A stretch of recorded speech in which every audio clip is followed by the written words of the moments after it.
1/5 modulation.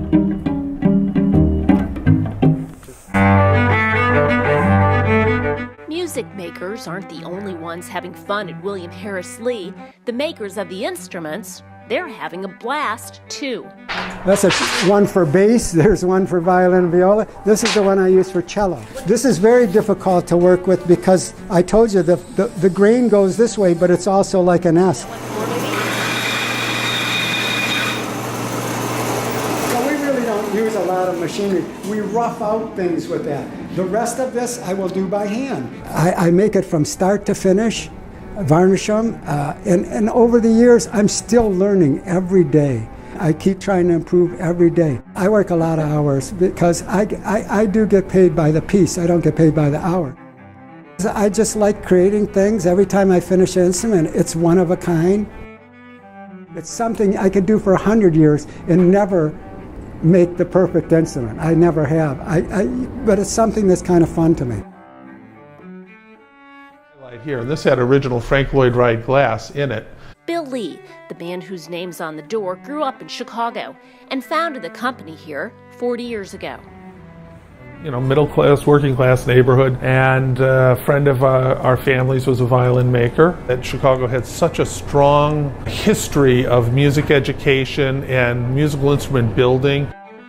Lee's store rents and sells these stringed beauties, many of them made right here. We're fortunate. We have more instruments and more professional orchestras with more professional players than any other shop in the world of new instruments.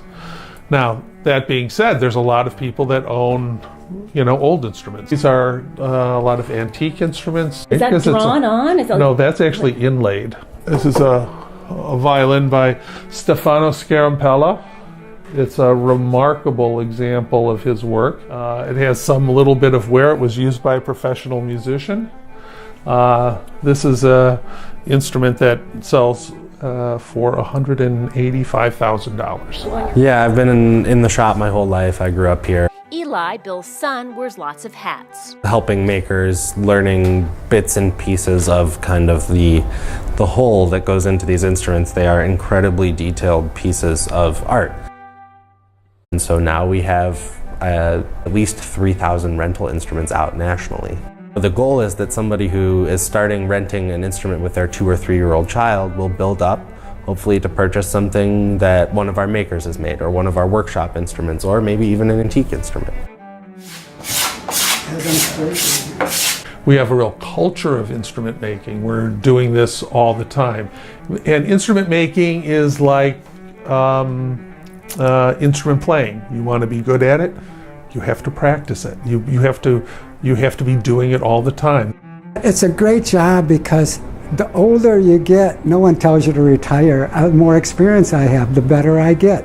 I can keep working as long as I want. The only time I quit is when I want to, I guess, and I probably never will. Julie Peterson, Chicago.